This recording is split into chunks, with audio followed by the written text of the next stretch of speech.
दोस्तों, इस वक्त देश में सबसे ज्यादा चर्चा 1991 के प्लेस ऑफ वर्शिप एक्ट यानी उपासना स्थल अधिनियम मतलब कि पूजा स्थल कानून की हो रही है। लेकिन क्या आप जानते हैं कि क्या है ये प्लेस ऑफ वर्शिप एक्ट 1991 और क्या कहते हैं इसके प्रावधान और किस वजह से ये कानून चर्चा में है? तो आइए जानते हैं इस वीडियो की मदद से।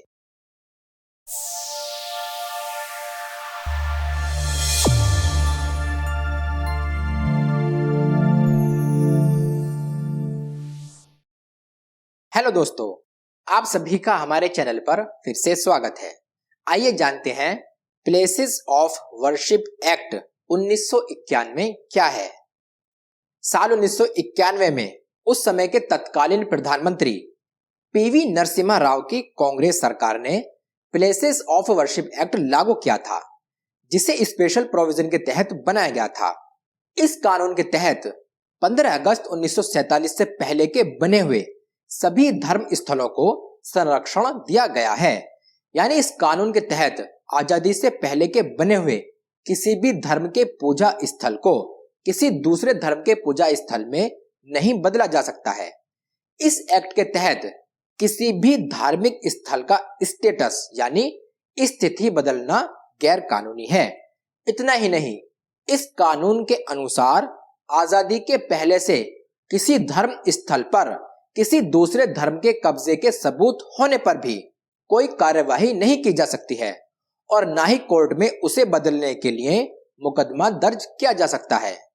चलिए अब प्लेसेस ऑफ वर्शिप एक्ट का उल्लंघन करने पर मिलने वाली सजा के बारे में भी जान लेते हैं।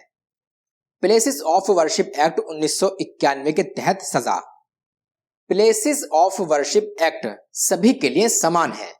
इस एक्ट के अनुसार अगर कोई इस एक्ट के नियमों का उल्लंघन करने का प्रयास करता है या करता है तो उसे 3 साल तक की जेल और इसके साथ जुर्माना भी हो सकता है। चलिए अब थोड़ा इस कानून के इतिहास के बारे में भी जान लेते हैं कि आखिर 1991 में इस कानून को क्यों बनाया गया था। इस कानून को बनाने के पीछे का मकसद क्या था?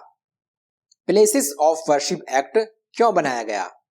दोस्तों, ये तो हम सब जानते हैं कि 15 अगस्त 1947 का दिन भारत के लिए एक महत्वपूर्ण दिन है।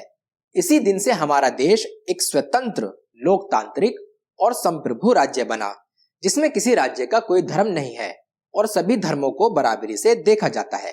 लेकिन सन 1991 में अयोध्या में जब राम मंदिर आंदोलन अपने चरम सीमा पर था, तब इस आंदोलन का प्रभाव देश के अन्य मंदिरों और मस्जिदों पर भी पड़ा।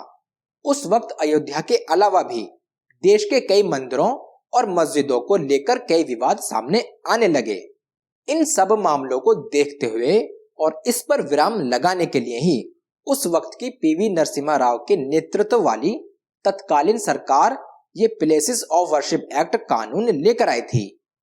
इस प्लेसेस ऑफ वर्शिप एक्ट विधेयक को संसद में पेश करते हुए तत्कालीन गृह मंत्री एस.बी. चौहान ने ये कहा था कि सांप्रदायिक माहौल को खराब करने वाले और पूजा स्थलों के रूपांतरण पर बार बार उठने वाले विवादों को देखते हुए इन उपायों को लागू करना आवश्यक है। लेकिन तब के मुख्य विपक्षी दल भाजपा ने इस विधेयक का सख्त विरोध किया था। सीधे शब्दों में कहें तो ये प्लेसेस ऑफ वर्शिप एक्ट 1991 का मकसद 15 अगस्त 1947 से पहले के बने हुए धार्मिक स्थलों की स्थिति को जैसा था वैसा ही रखना और किसी भी पूजा स्थल के परिवर्तन को रोकना है। साथ ही पूजा स्थलों के धार्मिक चरित्र की रक्षा भी करना है। चलिए अब जान लेते हैं कि प्लेसेस ऑफ वर्शिप एक्ट 1991 में कितनी धाराएं हैं। प्लेसेस ऑफ वर्शिप एक्ट 1991 की धाराएं। दोस्तों, इसमें सिर्फ 8 ही धाराएं हैं। आइए अब प्लेसेस ऑफ वर्शिप एक्ट की कुछ महत्वपूर्ण धाराओं के बारे में भी जान लेते हैं। प्लेसेस ऑफ वर्शिप एक्ट की धारा 2। धारा 2 के अनुसार 15 अगस्त 1947 में मौजूद किसी धार्मिक स्थल में बदलाव के विषय में यदि कोई याचिका कोर्ट में पेंडिंग है तो उसे बंद कर दिया जाएगा। धारा 3 के अनुसार किसी भी धार्मिक स्थल को पूरी तरह या आंशिक रूप से किसी दूसरे धर्म के पूजा स्थल में बदलने की अनुमति नहीं है। इसके साथ ही यह धारा यह भी सुनिश्चित करती है कि एक धर्म के पूजा स्थल को दूसरे धर्म के पूजा स्थल के रूप में नहीं बदला जाए या फिर एक ही धर्म के अलग खंड में भी नहीं बदला जाए। धारा 4 की उपधारा 1।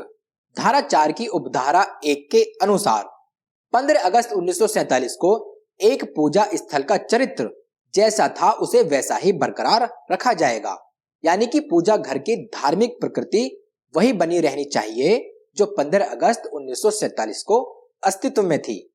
धारा 4 की उपधारा 2। धारा 4 की उपधारा 2 के अनुसार ये कानून उन मुकदमों और कानूनी कार्यवाहियों को रोकने की बात करता है जो प्लेसेस ऑफ वर्शिप एक्ट के लागू होने की तारीख पर पेंडिंग थे।